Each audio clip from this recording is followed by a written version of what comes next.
Estos primeras décadas del siglo XXI han generado varios cambios. Chile no ha estado exento a esos cambios porque algunos, de manera social, se han establecido en dimensiones político-ideológicas, pero ni tanto tampoco como el estallido del 2019, que generó en toda la sociedad una mirada distinta y obligó también a muchos trabajadores a resguardarse en sus hogares.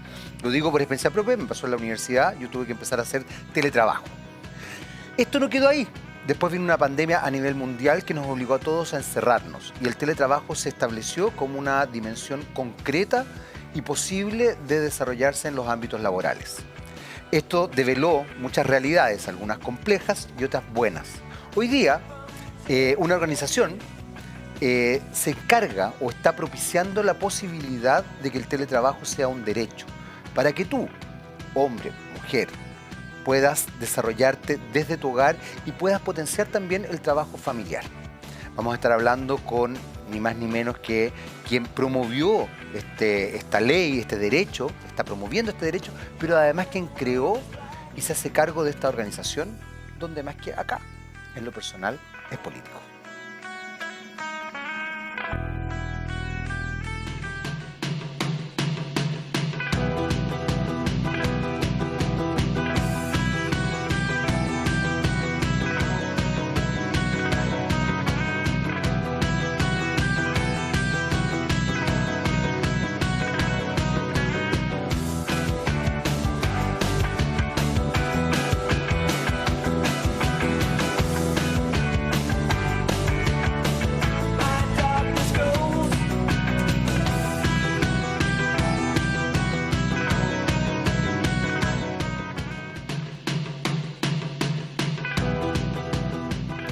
Hola, hola, ¿qué tal? ¿Cómo están? Ya estamos comenzando nuestro Lo Personal es Político del día de hoy.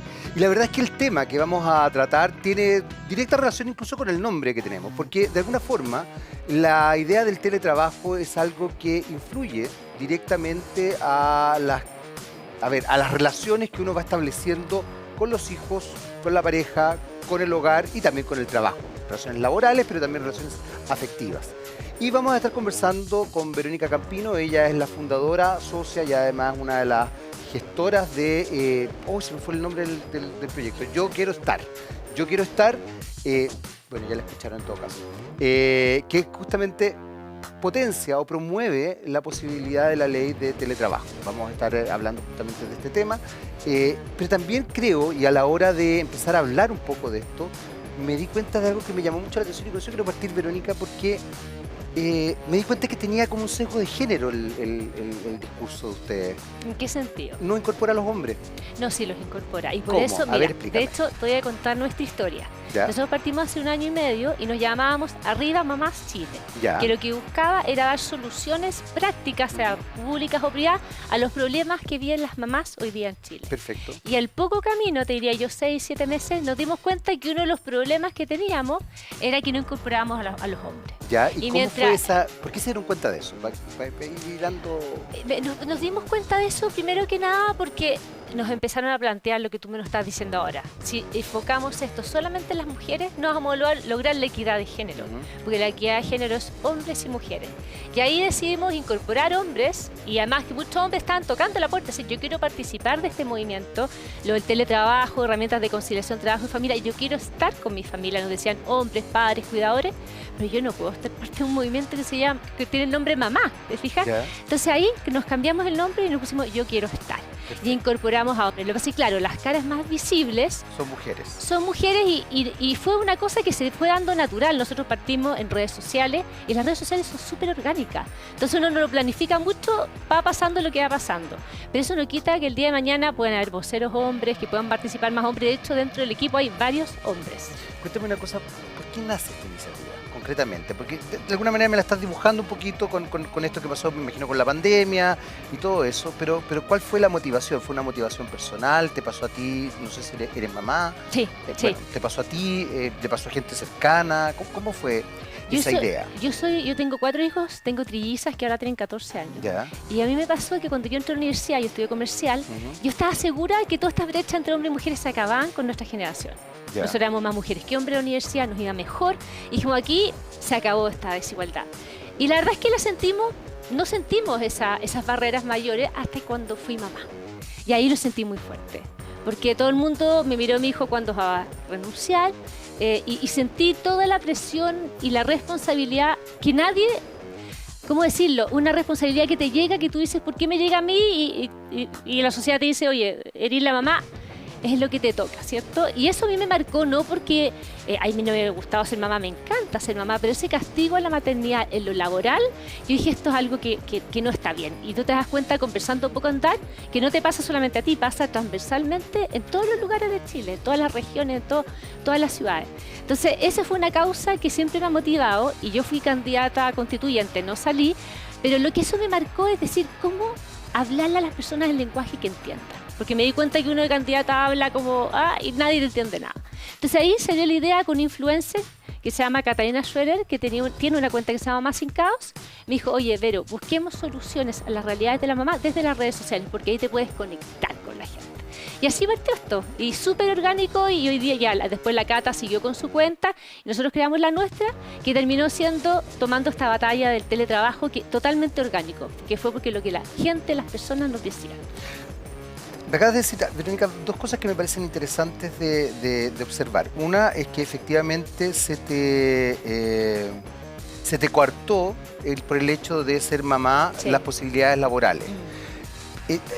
¿No de pronto habría que ir un poco más atrás y cambiar quizás ciertos códigos vinculados al mundo laboral, donde efectivamente los hombres se nos resta responsabilidad respecto a la paternidad, o incluso las mujeres son castigadas muchas veces?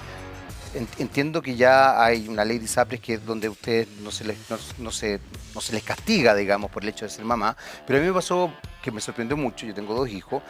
Cuando mi hija cumplió 12 años, inmediatamente, ella es carga mía, se me cobró más porque la ISAPRE intuyó que estaba, digamos, menstruando, y por ende ya podía ser mamá, lo que me parece además aberrante y un poco psicópata de parte de la ISAPRE, pero ese es otro tema. No quisiera que mi hija hubiera sido mamá a los 12 años, me hubiera encontrado horroroso. O sea, no habría sido mamá bajo ningún punto de vista. Por otro lado, efectivamente los hombres tenemos un sesgo cultural donde creemos que nosotros ayudamos en la crianza. ¿Nunca han visto ustedes en Yo Quiero Estar también ese tipo de cosas, ese tipo de situaciones, sobre todo con lo que me estabas contando, que ya tienen incorporados hombres? ¿Cómo es la relación interna, o cómo ves tú los discursos masculinos respecto a esto? Porque efectivamente es muy interesante viéndolo como sesgo de género para que la crianza y la familia se constituya con ambos padres en forma responsable y no con una suerte de proveedor y una persona que cuida, porque entonces ya estamos volviendo como al medioevo, digamos. Entonces, es como raro, como cuando yo le digo a mis alumnos, no sé, a mis alumnas en realidad, ustedes se dan cuenta que hace 50 años no tenían ni siquiera derecho a estar acá. Bueno, más de 50 años ya a esta altura. ¿Qué tiempo pasa? Mira, son varias cosas que dijiste en tu pregunta. Dele, primero que todo, el tema de que al tener 12 años te aumenta la carga, te muestra que la sociedad solamente cobra por lo que es el nacimiento de los hijos. Te cobra cuando, ahora ya no hay esa discriminación de los planes, pero en general la maternidad o el cuidado es visto como un problema, no es valorado como algo positivo. Pero es raro porque la familia se supone porque parece ser que no es verdad, pero en el discurso es tan importante. Pero es cero coherencia, Jaime. No, sí sé, por eso te lo pregunto. No hay ninguna coherencia. O sea, tú dices, ¿cuántas empresas son pro familia, que les encantan los niños y abrazan todo lo que tú quieras? Y a la hora de contratar a alguien le preguntan, ¿tú tienes hijos? ¿Quién te los cuida? Ah, tienes hijos chicos, ya. No te contrato. Y eso es una práctica habitual, y eso sucede. O en esas mismas empresas, cuando los hombres quieren hacer uso de sus derechos parentales, haciendo un poco respuesta a tu pregunta, le dicen, ¿y la mamá dónde está? Sí, claro. Entonces, eso es lo que hay que cambiar. ¿Y cómo hacerlo? Hay que medirlo. Nosotros en la segunda etapa que queremos, una vez que ya tengamos una ley de teletrabajo, que no dependa de la alerta sanitaria, ¿cierto? Que sea un derecho al teletrabajo permanente, que podemos conversar más adelante, queremos empezar a medir cómo está siendo utilizado por hombres y mujeres. Probablemente va a ser mucho más utilizado por mujeres que por hombres. Pero bueno, veamos cómo iniciamos campaña para que los hombres también se incorporen y no vean esto como un problema a su desarrollo profesional, que eso es lo que sucede. Cuando un jefe te dice a ti, y la mamá dónde está, lo que tú estás percibiendo es que si tú te involucras con tu familia, por poner de alguna forma, ya eso ya están tomando nota dentro de la jefatura que tú estás haciendo eso, porque esas son las horas que les corresponde a las mujeres. Entonces, ese es un tema cultural muy profundo, muy arraigado, pero hay que medir y de alguna u otra forma hacerse cargo, porque llevamos ¿cuántos años hablando de corresponsabilidad? Al menos 10, 15 años y estamos igual. Entonces, yo creo que lo importante es conversarlo, medirlo y bueno, ahí ver las estrategias que se pueden hacer. Desde ese punto de vista, porque tú hablabas o has dicho varias veces el tema del crecimiento orgánico en redes sociales, y justamente una de las cosas que puede desarrollarse en redes sociales no son solo las fake news, sino que también tiene cosas muy positivas, y una de las cosas positivas es entregar información válida. Tú acabas de mencionar algo que me hace mucho sentido, que tiene que ver con los cambios culturales. Ustedes promueven esos cambios culturales porque este no es solamente un problema de discurso. Muchas veces, y yo lo veo con amigos, no he hecho ninguna encuesta ni nada, pero lo veo de alguna forma, que en realidad a muchos congéneres no les interesa. O sea, sienten que ellos ayudan, insisto, ocupan de hecho la palabra ayudar. Bueno, muchas mujeres también. Mi marido es fantástico, me ayuda. No, pues el hijo es de los dos. El tema, como te decía, de las ISAPRES, de subir a mí me llama mucho la atención porque una mujer tiene un periodo fértil acotado y el hombre no. De hecho, en los países escandinavos, concretamente en Suecia puedo hablar porque conozco gente allá, los hombres tienen las mismas obligaciones que las mujeres y están obligados incluso a tomarse postnatal, obviamente no prenatal porque hay una cosa obvia, física. Y eso también implica que cambian las leyes laborales porque yo no discrimino a la hora de contratar, porque sé que el hombre o la mujer se tiene, no es que elija o no elija, se tiene que tomar el postnatal. Y el postnatal, hasta donde, si mal no recuerdo, creo que es un año.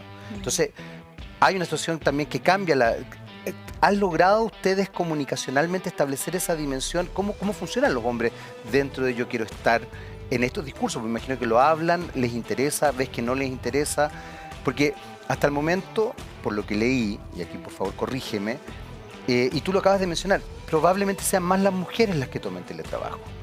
Y eso no es un cambio cultural. El cambio cultural debería ser que ambos tengan derecho a optar a esto, o ambos tengan derecho a decidir ciertas definiciones vinculadas a la familia. Uno lo ve, y también lo digo yo con la mamá de mis hijos, yo veía como finalmente ella no solamente, qué sé yo, dejaba la consulta de lado para hacerse cargo de otras cosas, yo también, pero básicamente la carga estaba en ella.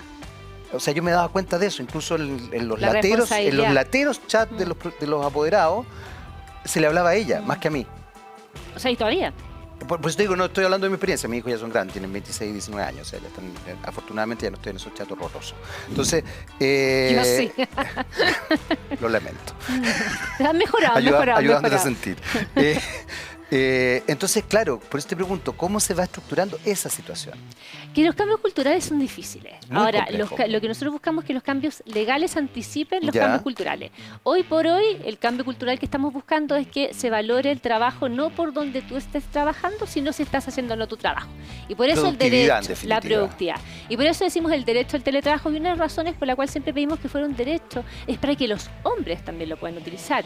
Porque si era un acuerdo, lo más probable es que a los hombres, su jefe le decía, no, pero como lo que te dije recién, claro, se puede eso es para mujeres. Tomando como una suerte de privilegio también. Esto es de mujeres, claro. y perpetuemos un poco los estereotipos culturales, que eso es, porque lo que sucede es que cuando tu cerebro cree que lo que es normal es lo correcto. Y cuando tú vas a buscar a los niños al colegio, cuando tú vas a reuniones de apoderados, ves mujeres. Entonces tu cerebro te dice, eso es lo normal, por lo tanto es lo correcto, y no es lo correcto. Entonces hay un estereotipo cultural anterior que es muy difícil cambiar. Por eso yo creo que es muy importante que en Chile avancemos en mucho más derechos para los hombres. Ahora, ¿cuesta en Chile avanzar en derechos relacionados con el cuidado y con la familia? No es una cosa fácil, no es una cosa que esté internalizada, porque la empresa, la sociedad y la familia están como que cada uno en su lugar. Y las empresas dicen, bueno, yo te contrato a ti con esta jornada, hombre o mujer, y tú ves cómo te la arreglas si tus hijos se enferman. Y sobre todo si tú eres mujer, bueno, incluso te tengo un poquito más de paciencia. O no te contrato directamente. Pero entonces hay un tema cultural. Tenemos que como país avanzar en estos temas, legislando para avanzar en el tema cultural. Y también después, cuando avanzamos en eso y tenemos de un postnatal, como decías tú, ¿pero tú sabes lo que cuesta un postnatal de un año? O ¿Sabes lo que mucho, costaría eso? mucho. O sea, imagínate lo que nos ha costado a nosotros que haya un derecho que no dependa de la alerta sanitaria del teletrabajo, imagínate lo que hace un postnatal. Entonces son conversaciones que hay que tener para implantar los temas como importantes, porque si no, se van a quedar ahí. Pero yo estoy de acuerdo contigo. Hay que avanzar un cambio cultural en equidad de género, y equidad de género es que hombres y mujeres tengan las mismas obligaciones y los mismos derechos. Ahora, tú me preguntaste, Sí. ¿cómo lo estamos haciendo? No hemos llegado a eso todavía. Ya, obvio. Pero es claramente algo que hay que avanzar, porque además que los hombres merecen, los que tienen una paternidad responsable, merecen poder hacerlo. Es bueno para las familias tener a los ambos padres presentes. Es lo que los niños, los adolescentes, los adultos mayores necesitan, porque al final es eso también. Ahora, hay elementos que son tremendamente, que se van complejizando en las sociedades contemporáneas, porque las familias se han relativizado, hay familias homoparentales hoy día, Absolutamente. y eso también implica cosas muy potentes respecto a cómo uno ve las dimensiones o las categorizaciones de paternidad o maternidad. Exactamente. O sea, una familia donde dos mujeres ejercen el rol de papá-mamá, evidentemente va a haber una que sea más maternal y otra más paternal, lo que también le quita el sesgo de género incluso sesgo, a esto. Y no solamente voy a irme a familias homoparentales, porque quizás ahí es más obvio, incluso en familias heteroparentales, por así decirlo, puede ser que el hombre sea mucho más maternal que la mujer. Absolutamente. Y entonces también ahí se produce un sesgo súper complejo desde un punto de vista cultural, porque quizás el hombre tiene una capacidad afectiva incluso y de llegada mejor que la madre, a pesar de que la madre obviamente en periodo de lactancia es necesaria, sin duda alguna, una cosa biológica, pero en cuanto a cuidado podría ocurrir lo otro. Entonces ahí también hay elementos de género que son súper importantes. Quiero dejar esto como una especie de paréntesis, pero quiero que vayamos a yo quiero estar concretamente, porque efectivamente la idea de trabajo remoto nace fuertemente con la pandemia. Así es. A mí ya me tocó el trabajo remoto en la universidad con el estallido social, por razones concretas de las universidades que tuvieron algunos conflictos y que decidieron hacerlo remoto. Entonces me tocó un poquito antes. Pero uno no estaba acostumbrado a esto para nada. O sea, de verdad, trabajar en una situación así, bueno, en el caso del alumnado, es complejo desde la exigencia de que tengan la cámara prendida, el ver que estén efectivamente presentes, etcétera, etcétera, etcétera. No es fácil. Tú hablabas de cambiar también el foco poner el foco laboral en la productividad. Ese también es un cambio cultural importante. ¿Cómo se puede establecer eso? Porque hay jefes, por ejemplo, o jefas, que les encanta, perdón lo procast del término, pero es así, alguna vez me lo dijeron y me pareció muy claro, les encanta la hora poto, les encanta la gente sentada eternamente, aunque estén jugando solitario. Yo recuerdo en algún minuto me tocó trabajar en una empresa gringa y yo tenía un compañero de trabajo que se quedaba hasta las 10 de la noche, y un día por razones que yo jamás me quedé hasta las 10 de la noche, yo me daba a las 6 de la tarde y yo de verdad zapatilla de clavo. Pero un día me tocó hacer un informe y me tuve que quedar hasta más tarde.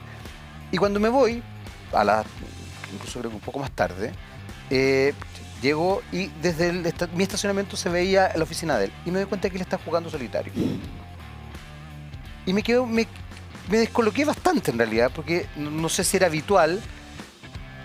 Ni muerto me habría quedado jugando solitario. Además en esa época nuestros hijos eran chiquititos. Entonces, además me llamó la atención que él no quisiera estar en su casa con su hijo, porque yo lo único que quería era, o sea, yo por mí me hubiera enfermado un año completo, ya que uno tiene derecho a postnatal. Ahí también tenés un elemento distinto, digamos, que tiene que ver justamente con eso, con la valoración del ver a la persona. Ver a la persona. Da lo mismo la productividad. ¿Qué pasa ahí? Porque hay otro elemento comunicacional, cultural, que me imagino que desde Yo Quiero Estar ustedes también están como pendientes de, bueno, ¿cómo lo hacemos para que no solamente sea legal? Porque, como se dice popularmente, se hace la ley y se hace la trampa. Echa la ley, echa la trampa. Exacto. Sí. Mira, como bien dices, es un tema complejo, pero lo que nosotros estamos pensando, y lo hemos conversado así con los parlamentarios, porque esto también genera, porque para ti tú dices yo quiero estar en mi casa, quiero estar con mi familia, pero hay personas que efectivamente desconfían muchísimo si no están viendo a la persona que está ahí sentada. Si yo no te veo, tú no estás trabajando. O sea, esa es la percepción que hay. De hecho, muchas veces se habla del teletrabajo como teleflojera. estás en teletrabajo, estás en tu casa no haciendo nada.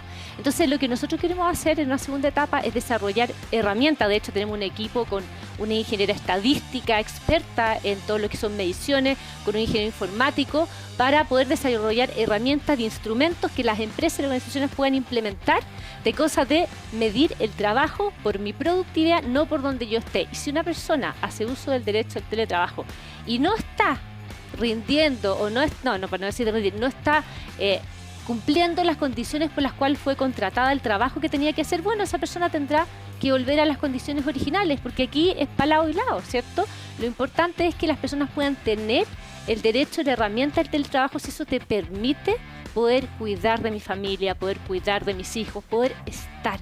Porque muchas veces tenemos que entender que el teletrabajo es una forma de trabajo, no es una forma de cuidado. Pero estar presente muchas veces te permite ver si es que la persona que está cuidando a tu hijo está abusando o no, le está gritando o no. En vez de las cámaras estás tú, ¿te fijas? Claro. Y así muchos de pequeños detalles, de buscarlos al colegio, miles de situaciones. Entonces eso es lo importante. Y como lo que yo creo, como te decía también con respecto al hombre y mujeres, lo que no se mide no se puede gestionar. Tenemos que partir por ahí, de cómo desarrollar instrumentos para medir el trabajo, de nuevo, por la productividad, no por donde yo esté trabajando. Y eso nos hemos comprometido con los parlamentarios que son reacios a este cambio, como diciendo, oye, nosotros nos vamos, tienen nuestro compromiso, que será nuestra palabra, no sé qué tanto sea, pero que nosotros nos vamos a comprometer no solamente que esta ley exista, sino que se implemente de buena manera para el bienestar de los chilenos y las chilenas, pero también para el progreso de Chile, para que tengamos una sociedad más feliz, más humana, que las nuevas generaciones sean criadas correctamente, con los padres presentes, en comunidad, como lo hacíamos antes. No esto ahora como que el colegio es, deposito a mi hijo a las 8, lo paso a buscar de nuevo a las 7, lo doy comida, lo acuesto, no lo conozco, cuando tiene algún problema no tengo los vínculos afectivos que necesito. Entonces, eso un poco son hartos cambios culturales, pero bueno, como yo digo, si uno puede tener trillizas y criarlas y un cuarto al año y medio, no hay sueño que no se valga. A propósito de la normalidad, el sesgo estadístico, tu sesgo estadístico es pequeño en todo caso. ¿En qué sentido? Tener trillizas y después al año y medio tener un cuarto. Ni yo sabía que era posible. Yo sabía que era posible tener 4 hijos con 2 años. Para Verónica fue posible. Ojalá si usted tiene trillizos y además un cuarto hijo, sea posible. Tiene un ejemplo por lo menos. Vamos a ver, hay cosas complejas. Tenemos que hacer una breve pausa. Volvemos inmediatamente a seguir conversando con Verónica sobre este tema que además no solamente es importante, sino que además, como ustedes pueden ver, tiene elementos culturales súper fundamentales de tomar en consideración. Porque en definitiva, para que estos cambios se generen, obviamente todos como sociedad tenemos que ir propiciando. Y justamente a propósito de eso, a la vuelta vamos a estar hablando también de otros elementos que tienen que ver con factores socioeconómicos y también laborales concretamente, de cómo se puede establecer esto para que no haya sesgo o beneficios especiales para un cierto tipo de trabajo y otro cierto tipo de trabajo. Vamos y volvemos, no se vayan de la compañía de TVX.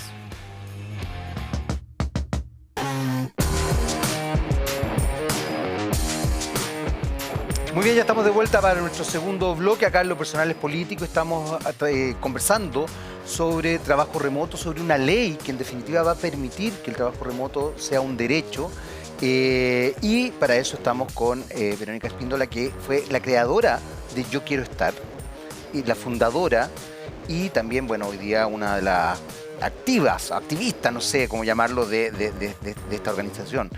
Y antes de irnos a la pausa, yo dije plantear un tema que me parece bien relevante, porque en definitiva la gracia de los derechos es que efectivamente todos tengamos la posibilidad de acceder a ellos. Hay trabajos que son complejos desde ese punto de vista. No sé, por ejemplo, mi hija chica estudia medicina, yo creo que ella como médico no va a poder hacer trabajo remoto el día de mañana. En muchos aspectos, incluso este mismo trabajo, muchos aspectos no se puede hacer remoto, en otros sí, tengo que ser bien claro. O sea, me ha tocado incluso hacer entrevistas donde mando no tiene el mismo efecto, también tengo que ser bien honesto. O sea, hay cosas donde evidentemente la relación uno a uno cambia la posibilidad de desarrollar la entrevista. Para un obrero de la construcción, por ejemplo, una trabajadora de casa particular. No pueden. No pueden. No. Y eso también puede establecer sesgos complejos a la hora de vincularse con este derecho. ¿Cómo lo han visto ustedes? Porque también ahí se produce una situación que hoy día puede ser muy dura. Y es seguir marcando una brecha, por así decirlo. Entre diferentes ocupaciones. ¿Me entiendes? Claro. Claro. Mira, es verdad. Más allá de que encuentro maravilloso el proyecto, Sí, pero quiero ver todo lo... Pero es que eso tú pegamos, Sí, ver toda la arista. Mira, la verdad es que si nosotros buscamos una solución para los problemas de cuidado no la vamos a encontrar. Yo también te podría decir, oye, pero incluso si hacemos sala cuna universal para todos, es hasta los 2 años. ¿Y qué pasa si mis hijos tienen 3, 4 años? O sea, nosotros tenemos que hacer políticas que abarquen diferentes universos y diferentes realidades y que sean un abanico de herramientas para que las personas, hombres y mujeres, cuidadores, puedan conciliar su vida laboral y la vida familiar. Entonces lo que nosotros decimos es el teletrabajo es una opción, no es la solución. Perfecto. ¿Cierto? Pero no porque no sea una opción para un grupo acautado significa que no la vamos a trabajar. Obvio. Eso tampoco va a significar que no vamos a querer impulsar otras herramientas que le van a servir a otro tipo de personas. Y con respecto al teletrabajo también hay que incorporar la jornada híbrida. Porque, por ejemplo, los profesores, que es el clásico ejemplo. Nosotros tenemos en la organización muchos profesores y profesoras. Y ellas lo que piden es que en las horas no lectivas, que se llaman, que es cuando no están haciendo clases, puedan hacerlo desde un lugar alternativo que no sea el colegio. Pero hoy día muchos colegios le dicen, no, tú tienes que terminar tu jornada acá. Y eso significa que mi hijo o lo tengo que ir a buscar a su colegio y traerlo de nuevo a mi colegio y dejarlo ahí, ¿cierto? O significa que tengo que contratar un furgón, una persona que me lo cuide, siento que esas 3 horas o 2 horas yo podría estar con ellos desde el hogar, hacerle la 11 o lo que sea y seguir trabajando la hora administrativa. Terminar un poco más tarde, pero te da esa flexibilidad laboral. Entonces, primero, no es para todos los trabajos, pero hay trabajos que tienen también, por ejemplo, el de la salud. Incluso los médicos. También hay trabajos administrativos. Sí, claro, obvio, ¿cachai? que podrían desarrollarlo en otras áreas. Que se pueden hacer, entonces se pueden hacer desde un lugar alternativo. Entonces aquí es abrirse la mente a que ellas puedan, quieran y lo hagan bien, que tengan la herramienta. Me gusta mucho hablar de las herramientas, porque creo que aquí al final están herramientas y oportunidades a las personas. Aquí nadie está pidiendo que nos regalen nada. Aquí lo que tenemos buscando son herramientas para no tener que elegir al final del día entre el cuidado y el trabajo remunerado en el caso de las mujeres y no tener que elegir en el caso de los hombres un poco de como si soy un camiseteado 24/7 con mi empresa o soy un papá presente. Que esas son las disyuntivas que hombres y mujeres tienen hoy en día. En ese sentido, Verónica, es súper interesante el tema porque en lo concreto también establecería una dimensión distinta respecto a ciertas dimensiones contractuales, justamente, por ejemplo, con una trabajadora de casa particular o con un obrero de la construcción, donde los derechos de esos trabajadores podrían ser mucho más estrictos por parte del empleador. ¿Qué quiero decir con esto? Que muchas veces, por ejemplo, una trabajadora de casa particular, bueno, no sé qué pasaría con esta idea de puertas adentro, puertas afuera, también ahí se complejiza un poco la situación, pero se establecerían ciertos derechos respecto a los horarios laborales, que se desdibujan bastante a la hora de observar ese tipo de trabajo. Tanto, digo, concretamente obreros de la construcción, que uno sabe que tienen ciertas horas de salida, pero muchas veces, y en el caso de las trabajadoras de casa particular, la verdad es que es bien espantoso y es cosa de que uno lo vea, lo observe, o incluso lo haya ocupado, que se da cuenta que en realidad, claro, la hora de salida a las 5, pero hasta las 6, pero es que tengo no sé qué cosa, pero es que llego un poquito más tarde, pero es que no sé qué, por favor, ayúdame. Y se complejiza. ¿Por qué te digo esto? Y te lo pregunto, porque Chile lamentablemente tiene un rasgo que yo encuentro que es bien difícil y también tiene que ver con elementos culturales, que es muy clasista y es bastante aporofóbico, le carga la pobreza. Y uno tiende a ver, obviamente, a ciertas personas y ciertos trabajos con ese sesgo clasista y aporofóbico y le restringe los derechos o siente que esos derechos no son tantos derechos y muchas veces desde otras perspectivas se miran como con cierta distancia. Ahí también es interesante esto que ustedes están haciendo porque ponen en la palestra todas estas problemáticas. Evidentemente, y tú lo dijiste recién, no pueden hacerse cargo de todo esto, que es absurdo, pero permite pensarlo. ¿Cómo lo han ido también ustedes pensándolo? No solucionándolo porque es absurdo y ustedes no están en esa instancia, pero me imagino que muchas personas de las que trabajan ahí o que están en la organización trabajan con trabajadoras de casa particular o quizás están vinculados al área de la construcción o ¿observas conciencia de este tipo de problemáticas que se van a manifestar en algún momento o que alguien te lo podría decir, bueno, pero usted está haciendo este sesgo, usted está haciendo esta otra, no sé, o va ver otras formas de respeto, no tengo idea, ahí ya no me puedo meter en eso. No, La verdad es que es una muy buena pregunta y no hemos llegado a eso. Sí, porque lo que tú te refieres es que las personas que están pidiendo este derecho al final se den cuenta que también si contratan a otra persona. Tienen que otorgar derechos, digamos. Exacto, que en el fondo empaticen y digan, como yo estoy pidiendo esto para mí o para nosotras o quienes fuesen, también tengo que respetar la realidad de las personas con quien yo contrato. No, eso es un muy buen... nunca lo he pensado y yo creo que tienes toda la razón. Y que eso habla de la coherencia que hablábamos antes y también de cómo humanizar la sociedad. Y tengo una idea, me diste una idea para un video nuevo. Qué bueno. Y te voy a poner ahí en la propiedad intelectual. Este video fue y te voy a etiquetar y todo. No te preocupes, no es porque creo que es importante, porque tal como nosotros le decimos a las empresas, a las organizaciones, si tú dices que la familia es el núcleo de la sociedad, entonces actúan consecuencias cuando contratas a alguien, en las diferentes formas en que tú te relaciones con el tema de la familia, cuando un hijo se enferma, ¿es un cacho? ¿Es un problema? ¿O es como parte de la vida? Dale, anda a cuidarlo. Es lo mismo deberían hacer las personas que son empleadoras con las personas que contratan. También tienen hijos y también se les enferman. Tienes toda la razón. Hay otro elemento que fue muy interesante, Verónica, porque tú hablaste del tema del costo, concretamente. Cuando yo te mencioné lo de los países escandinavos, me dijiste, bueno, pero imagínate el costo. ¿Cuál sería el costo de implementar este tipo de derechos, concretamente? ¿Es un costo alto? ¿Implica un costo para las empresas? ¿Cómo se podría llevar a cabo esto? Lo que pasa es que tenemos una, entre comillas, ventaja, que es que la pandemia forzó. Obligó, claro, sí. Entonces obligó que muchas empresas tuvieran que acomodarlos todos. O sea, de hecho en la pandemia tuvimos que casi el 20-25% de los puestos trabajaban o más incluso desde el hogar. Entonces todos esos costos ya se incurrieron. La gran mayoría ya se incurrieron. Ya se habilitó el lugar de trabajo, bueno, más allá que probablemente muchos empleadores no cumplieron exactamente con lo que dice la ley hoy día. La ley de teletrabajo es que el empleador debe dar el internet, debe dar el computador. Lamentablemente muchos no lo cumplieron. Muchos no lo cumplieron y bueno... entonces esos son los costos asociados, pero son dentro de marginales. Incluso te diría que a nosotros nos pasa que en esta discusión el sector público está siendo dejado de lado en este proyecto. Ya. El gobierno lo presentó solamente para el sector privado. Ya. Y diciendo que irroga gastos fiscales y lo quieren hacer para después y lo quieren hacer mejor y muchas, tú verás hombres y mujeres del sector público y dicen, yo no me quiero quedar afuera, o sea, de esto, y se incurre a este gasto público, lo otro que significa, y lo que nosotros hemos podido medir, como te decía, era que ya la inversión más fuerte ya se hizo. Ya lo que se viene ahora debería ser como los nuevos trabajadores o los más, te diría yo, marginales, incluso te diría yo, hablando de lo que hablábamos un poco de la precarización, hay muchas mujeres que me escriben, hombres también, y me dicen, me da lo mismo que me tengan que poner el computador. Yo con tal de seguir con teletrabajo en el sector público, pongo mi computador, lo pago yo, me pago mi internet, no importa, pero por favor no nos excluyan. Entonces, es complejo el tema de los costos, porque con la buena voluntad de querer que todos tengan buenas condiciones, al final...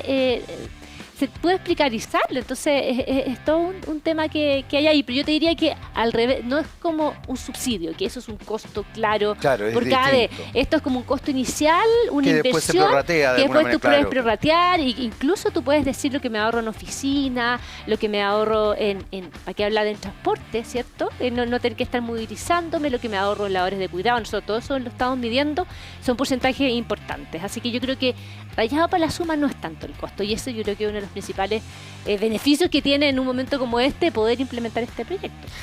Hay otro elemento que creo que es importante observar dentro de este proyecto que es muy interesante, que además, ojo, lo que pasa es que, Verónica, quiero dejarlo claro, ella estaba peleando porque sea un derecho, porque evidentemente quizás muchas personas que nos están viendo ya trabajan de forma remota. Mi propio hijo, él trabaja en forma híbrida, pero la idea es que sea un derecho. Y ahí quiero volver un poco a esta primera parte que yo creo que es la más compleja, honestamente, que es la parte cultural, que es la parte del cambio de mentalidad. Yo te contaba hace un rato entre comerciales que yo soy embajador de Hay Mujeres. Y una de las cosas que a mí me ha llamado la atención dentro de lo que he ido incorporando como datos, digamos, importantes, es que la mayoría de las negociaciones se hacen en love office y también se hace mucho en espacios más bien masculinizados. Sí. ¿Qué significa esto? Que puede ser desde una boîte, un cabaret, no tengo idea cómo se llamará, hasta un sauna, un partido de golf donde O sea, ¿para qué hablar, po? se excluyen a las mujeres. Y por otro lado, además, está esta idea de que las mujeres, después de cierta hora, tienen que hacerse cargo del trabajo doméstico. Que de verdad, culturalmente, como que nadie se le ocurriría que el hombre tiene que ir a la reunión de apoderados, o a preparar la comida, o ir a buscar al hijo no sé qué cosa, o que el cartón, la cartulina se me olvidó. Eso es como trabajo femenino. ¿De qué manera de qué manera podemos empezar a propiciar un cambio cultural que permita que efectivamente la gente se dé cuenta de que esto no ocurra? Porque ya ocurre incluso con el trabajo presencial. En el trabajo remoto esto podría profundizarse. Sí. Oye, si no está acá, da lo mismo. Es súper productiva, funciona fantástico ella y todo, y qué rico, está súper a cargo de su hijo, no tengo idea. Mejor, las decisiones las tomamos entre nosotros. Una de las grandes peleas que hay dentro de la organización de mujeres es justamente que haya más directoras dentro de los directorios. La mujer en toma de decisiones. Y la mujer, exactamente. Sí. ¿Cómo podemos establecer esta dimensión que podría perjudicar? Porque nuevamente la mochila se cae para este lado, digamos, para mis congéneres, para nosotros. Pero claramente a nosotros tampoco nos interesa. Nosotros, a mí sí me puede interesar, de hecho, por algo estoy ahí, digamos. Pero en general no nos interesa porque además es muy cómodo. Sí, pues. O sea, imagínate, tenemos el poder, establecemos... Yo no sé si tú viste la película Barbie. ¿Sabes que la tengo en mi lista de pendientes? Bueno, pero mi hija me la contaron porque entero, hay una escena donde está justamente el directorio hablando de Barbie. Sí. Sin Barbie. Puros hombres, sin Barbie, sin mujeres, Sí. y es divertido porque... y ahí tú piensas, incluso entendiendo que es una película, tú dices, chuta, estos gallos están imponiendo físicos, mentalidades, Que les gustaría a ellos, relatos, idearios, estética. Qué cómodo. O sea, obviamente no. Y además, como me decía alguna vez un cientista político, el poder lamentablemente no se otorga, no se cede. En general se pelea. Claro, por supuesto. ¿Cómo se puede plantear esto para que empiece a haber una toma de conciencia más fuerte? Porque ahí podría haber una situación súper compleja. Primero que todo, te felicito como embajador de mujeres en poner los temas en todas las conversaciones, que yo creo que eso es lo más importante de un embajador que lo pueda hacer. Esperamos aunque cumplirlo. incomode que lo haga, y eso está muy bien, porque los hombres tienen que ser parte de este cambio. Te quería contar una anécdota que se me había quedado un poco en el tintero, relacionado con mi propia experiencia como madre. Tuvimos un problema un tema con el colegio, sobre el rendimiento de los niños post pandemia, y nos juntamos a escribirle una carta al colegio y a pedirle ciertas cosas objetivas relacionadas con el rendimiento académico. Y de repente una planteó y dijo, ¿hasta cuándo vamos a ser las mamás? Las que estamos sentándonos, las que tenemos los grupos de WhatsApp, las que estamos mandando las cartas, porque las delegadas son mujeres, todas mujeres. Entonces nos empoderamos y dijimos, vamos a montar una carta. Parte de los objetivos sea incorporar a los hombres a sus responsabilidades familiares en este colegio. Delegados hombres, que en el paseo del padre-hijo, que se carretea, que se pasa súper bien, este tema también se toque. Yeah. Redactamos la carta y yo diría que el 80% no entendió lo que estábamos hablando. Era tan distinto, hombres y mujeres. Y me acuerdo que tuvimos un asado y nos preguntaron, oye, chiquillas, ¿cómo les fue con la carta? La carta, le dije yo, lo principal es que ustedes, los hombres, ahora van a ser los responsables, y el paseo que ven ahora van a conversar de los problemas de los rendimientos de los niños. Entonces, también pasa por nosotras el decir, no sigamos, porque como tú decías, muchas veces los hombres están cómodos, pero muchas veces cuando tú les dices, oye, hazte cargo, y te dicen, bueno, ya, ya lo hago. Otros que la patearán más. Bueno, pero eso te lo quería comentar porque creo que me llamó la atención, porque nadie entendió lo que estábamos hablando al pedir delegado hombre. Era una cosa así como loco, que es como 2 más 2 son 4. Muy lógico, claro. Y grupos de WhatsApp que no sean para carretes, sino para problemas, para solucionar temas relacionados con la crianza de tu hijo. ¿Ya? Bueno. Cierre paréntesis. Lo que te he dicho, como siempre, lo que yo creo, y obviamente es mi opinión, y probablemente durante el tiempo van a llegar otras que van a ser más sabias, pero medir. Porque efectivamente, cuando partimos con esto, los movimientos más feministas, ¿tú crees? Por ponerle un apellido, decían, esto va a perpetuar estereotipos de género y va a hacer que las mujeres sigan encerradas en el hogar. Y las va a sacar de los lugares de toma de decisiones. Entonces, las mujeres te decían, déjame a mí decidir si yo quiero o no quiero estar en mi casa. De si yo quiero o no quiero ser considerada como puesta de alta decisión. Yo puedo tener la opción Bueno, de obvio, estar, ¿cachai? eso es lógico. Pero también hay un tema que es más bien conceptual, que es que si las mujeres siguen estando cómodas porque les sacas una carga que es solamente en ella, en el hogar, van a dejar de estar en estos lugares. Entonces, es muy importante medir, y las cosas que hemos hablado con los asesores de los parlamentarios es dejar puesto en la ley que cada cierto tiempo se vaya revisando, y eso es algo que también nosotros queremos hacer, cómo está impactando este proyecto en la toma de decisiones, en el liderazgo femenino, en todo esto que está relacionado, porque son supuestos que nosotros hacemos que tienen bastante evidencia, digamos, pero igual hay que medirlo. Y si tenemos un diagnóstico claro que esto está haciendo, que están avanzando ciertas cosas, pero retrocediendo en otras, bueno, hacernos cargo de cómo tener el diagnóstico de lo que está pasando y revertirlo, ¿cierto? Porque cuando la vida es así, cuando tú mueves una carta, las otras cartas también se caen. ¿Y cómo lo haces para que las cartas no se caigan? Hay un efecto dominó, y cuando el malabarista para, se cae lo demás. Entonces, hay que, en el fondo, tenemos que tratar más que mi marido te prohibido decir hay que. Tenemos que tratar de hacernos cargo de todo y no mirar para el lado, pero pasito a pasito, como diría Luis Fonsi. Y en ese aspecto hay otros elementos que son fundamentales de establecer y que lamentablemente quedaron al descubierto durante la pandemia. La violencia intrafamiliar, sí, los abusos, todo eso, son elementos complejos. De pronto las mujeres, y no solo las mujeres, también los niños y niñas, el no estar encerrados en una vía de escape, lo que es brutal. Y nuevamente también la mochila llega a mi género, porque las mujeres lo sufrían. Yo sé que hay hombres que sufren violencia intrafamiliar, pero estadísticamente son muy pocos. O sea, de verdad, yo entiendo que pueden haber, pero de verdad estadísticamente son los menos, y lamentablemente somos los hombres los que generamos violencia, mucho más que las mujeres. Cuando hay una mujer será una en 100, de verdad. O sea, una mujer violenta es muy raro, existe, pero es muy raro. Ahí también hay un elemento complejo. Tú dijiste algo, Verónica, que creo que es súper importante, la posibilidad de elegir también. Que yo creo que eso es algo que también se nos olvida. Cuando hay un derecho, no es una obligación. No. ¿Cómo han ido trabajando este tipo de cosas ustedes desde Yo Quiero Estar? Concientizando, porque me pareció súper importante el ejemplo que diste, más allá de que sea un ejemplo personal, que además me encanta que sea un ejemplo personal, porque eso demuestra también que estáis ahí, digamos, donde las papas queman, viendo la cosa, viendo el problema. Pero en ese ejemplo queda brutal, porque es evidente que no se sabe, que no se entiende. No, sí, fue increíble que no se entendiera.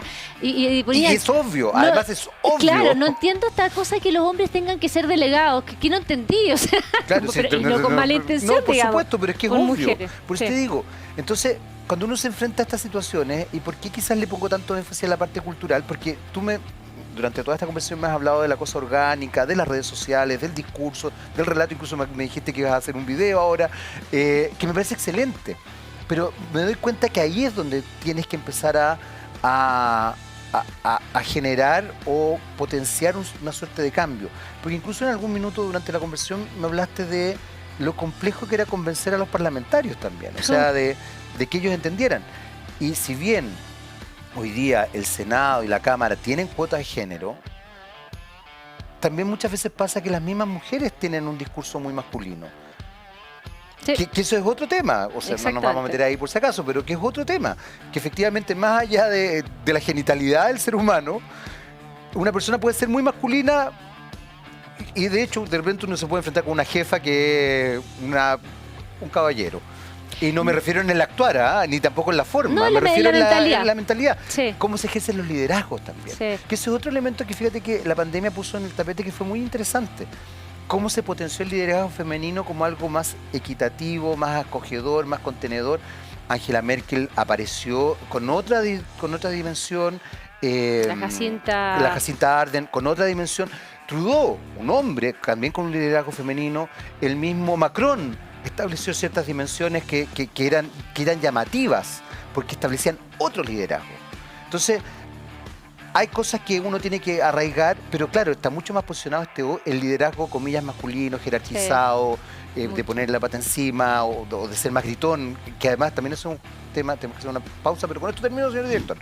Hay como 10 preguntas en una, pero es que a mí me gusta porque así después yo digo, tome, hable. Me faltó el lado. Es muy loco, porque por ejemplo a las mujeres, cuando una mujer tiene don de mando, generalmente se la patologiza, o es histérica, o es muy neurótica. Un hombre con don de mando es una persona que tiene poder, que es un líder. Pues, claro. O sea, uno lo ve, el señor Ricardo Lagos, un Claro. líder. Michelle Bachelet es una histérica. Claro. ¿Cómo es posible? ¿Por qué grita? Es una cosa impresionante. O sea, eso lo hemos vivido. Y lo mismo estereotipos, cómo Exacto. se viste, cómo camina, Por ejemplo, tenemos que hacer una breve pausa. Ya. Qué bueno que tengas claro todo lo que... Estoy tratándote todavía. El próximo bloque, Verónica, parte hablando. Vamos a No, hacer no, una ya breve la pausa. contra. Vamos Yo a voy hacer a una breve colgar el pausa. poncho y tengo nuevo cero ya. Yo quiero Vamos a estar. ver, vamos a hacer una breve pausa, volvemos inmediatamente. Sigan, por supuesto, en la compañía de TEDx.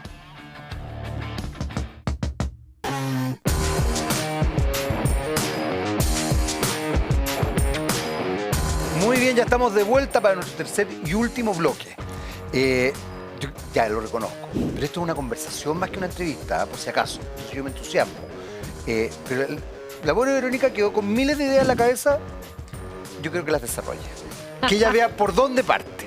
Pero ahí yo te puse algunas cosas que tienen que ver con cómo se estructura el liderazgo, cómo se va, y también con cosas que tú mencionaste. Qué sé yo, cómo convencer a los y las honorables, cómo... Ahí hay cosas complejas. Dele, juegue, esa es su cámara. La Messi ahí agarró una pelota. ahí. Oye, bueno, yo creo que esta conversación ha estado demasiado buena. Yo feliz de volver para seguir ahí viendo más en detalle, porque eran muchas cosas muy interesantes que se me olvidaron la mitad. Porque además tu pasión, bueno, en fin. Mira, hay varias cosas que tú planteas. No solamente los liderazgos que las mujeres que son más como mentalidad masculina, sino que las mujeres que tuvieron que hacer su carrera a pesar de las barreras que vivieron de maternidad o de que decidieron no ser madres. Entonces cuando tú les planteas estos temas dicen, pero ¿sabes qué? Yo llegué a donde estoy con todos los costos que he pagado y ¿por qué tú no puedes hacer igual? ¿Ya? Entonces eso es también de cómo humanizamos nuestras relaciones y cómo a eso le hace un doble clic, porque detrás de eso no hay una mala persona. Hay una persona que ha tenido que hacer muchos sacrificios para ser donde está. Entonces yo creo que son muchos temas y sabéis que se me olvidó lo que te iba a decir de tantas preguntas que esperan. Tranquila, Elija no te alguna. pasan No, que pasan estas estaba cosas. pensando algo con los temas de violencia, eso yo me acordé. Que si bien es cierto que la violencia ocurre dentro del hogar, también es cierto, por ejemplo, ayer me llegó el testimonio, me escribió una chica de que su hijo había sido abusado por su padre y que ella se había dado cuenta en pandemia, porque estaba en la casa. Y lo había visto y se había separado, por supuesto, y el teletrabajo le había permitido a ella llevar a sus hijas a su hijo a las terapias que necesitaban, Claro, fue al revés, sin dejar de trabajar. Claro. Entonces también hay un factor de autonomía económica, de cuando tú, mujer o hombre, pero sabemos que hoy día injusta, correcta, incorrectamente sumadas las mujeres, no tienes autonomía económica, no tienes opción de dejar a la persona que te está violentando a ti, a tu hijo, a tu entorno. Entonces también es importante entender de que sí es cierto, puede ser de que el teletrabajo en seguir en el hogar puede cerrar voces. Pero también es cierto que también te permite ver cosas que antes no veías y te permite generar un ingreso que es fundamental para que las mujeres puedan tener independencia. Fíjate que es súper importante lo que estás diciendo. Lamentablemente, de verdad se nos está acabando Sí, el tiempo. sí, porque hasta yo escuché lo que ¿Lo están alcanzaste a hablando, escuchar? Ya. Hable más despacio. Imagínese que está pelando la entrevista. Y me la está escuchando. No me importa, todo es legítimo aquí. No, pero fíjate que es que es muy importante lo que acabas de decir, porque efectivamente, y más allá de lo dramático de ciertas situaciones, permitió observar cosas que quizás como sociedad también hemos tirado para el lado y no hemos querido ver. Aumentaron los temas de violencia intrafamiliar, aumentaron los sesgos de género, la cantidad de mujeres que quedaron sin trabajo. O sea, de verdad fue brutal durante la pandemia. O sea, se castigó a las mujeres por algo que no tenía nada que ver con ellas. Porque se cerraron los Porque colegios. claro, o sea, fue una cosa pero brutal. Y también en la empresa, o sea, si se había que elegir, como que se elegía, si los dos están con teletrabajo, ¿por qué elige al hombre y no a la mujer? Bueno, todo eso era sorprendente. Entonces también esto establece otra dimensión. Y tú acabas de mencionar un ejemplo, Verónica, que me parece fundamental. Esta persona que te escribió pudo darse cuenta de una cosa horrorosa, pero también pudo tomar resguardo y soluciones desde algo tan complejo como decidir separarse, porque capaz que ella incluso haya seguido enamorada de esta bestia en realidad, porque para mi gusto eso no cae mucho en otra categoría. Y así todo decide, opta, hace, deshace, arma. Lo que quiero que se entienda es que efectivamente yo me doy cuenta por esta conversación que tú tienes claro que esto es complejo. Pero lo importante es que hay que dar ese pie. ¿Qué es lo que sigue ahora, antes de cerrar? ¿Qué es lo que se viene? Mira, el término legislativo se vota mañana en particular y esperamos que de aquí 2 meses y medio, todo depende de la voluntad parlamentaria, esto sea ley. Y lo que se viene, porque me parece importante a propósito de nuestra conversación, es que esto no quede solamente en una ley, sino que sea que esto se implemente de buena forma, que beneficie a hombres y a mujeres. Lo más importante, que beneficie a las familias, a los niños, a las niñas, que hoy día los colegios, los establecimientos escolares muchas veces son guarderías. No les corresponde a ellos ser guardería. Los padres son los responsables de los hijos. Y cómo implementarlo de buena forma para que les sirva a las empresas, para que les sirva a las familias, para que les sirva a las personas. Y lo más importante, para nuestro progreso como país, tanto en lo económico como en lo social y en lo humano. Y en eso nos queremos abocar ya una vez constituida, porque esto partió como un movimiento ciudadano que ya está constituyendo se va a constituir como una fundación sin fin de lucro, sin ánimo, que ya no era tan otro que antes. Hay fundaciones buenas por si acaso. Sí, no, pero hay fundaciones y fundaciones. Hay fundaciones, pero para eso queremos comprometernos con la implementación. Nos sentimos responsables de esto que hemos como influido, porque no ha sido tanto tampoco, de este movimiento que hemos impulsado. Nos sentimos responsables que también se puede implementar de buena forma para todos los temas que hemos conversado acá. Y aquí nuestro camarógrafo también se va a su casa con todo lo que es corresponsabilidad, ¿cierto? Todo lo que nos están escuchando. Mira, Verónica, yo te agradezco que lo hayas incorporado, pero palabras vacías, perlas para este Bueno, tipo. Pero las palabras son vacías hasta que no, es terrible. Tú no te imaginas la cantidad de cosas que yo he tratado de hacer y no ha cambiado nada. Nada. Y hemos tenido acá, mira. Intervenciones todas. Mira, no te imaginas. Pero nunca nada está perdido. Si vamos a tratar de seguir. Seguimos en esta. Es más, yo hago este programa por él. Ya. Señor director, ¿se nos acabó el tiempo o no? Ya, sí, se nos acabó el tiempo. Verónica, muchas gracias. Te pasaste. Muchas gracias. Mucho éxito en todo, éxito en la votación, pero además éxito en que se haga un cambio cultural, porque creo que eso es fundamental. Y como tú bien decías, efectivamente las familias tienen que constituirse de manera positiva y sólida. Y dijiste algo que no quiero dejar pasar antes de cerrar. Los colegios no son guarderías, los profesores no son los papás, son profesores. Hay que respetar a los profesores y uno como papá tiene que ser responsable de los hijos. Ya, yo me voy a robar 10 segundos y le voy a decir son 10 segundos, señor director. 10 segundos, pero no me van a invitar nunca más, pero no importa. Voy a decir a la cámara, si decimos que la familia es el núcleo de la sociedad, en los hechos no es así. Como decía Jaime, a los profesores se les pide muchas veces educar a los niños. Tenemos que dar herramientas a los padres, madres, cuidadoras, para que se pueda en los hechos educar a la familia y que no se constituye una barrera para la incorporación de las mujeres al mundo laboral. Muchas gracias, Verónica. Gracias, Jaime. Nosotros nos despedimos y por supuesto sigan en la compañía de Telex. Nos vemos en un próximo Lo Personal Político. Chao.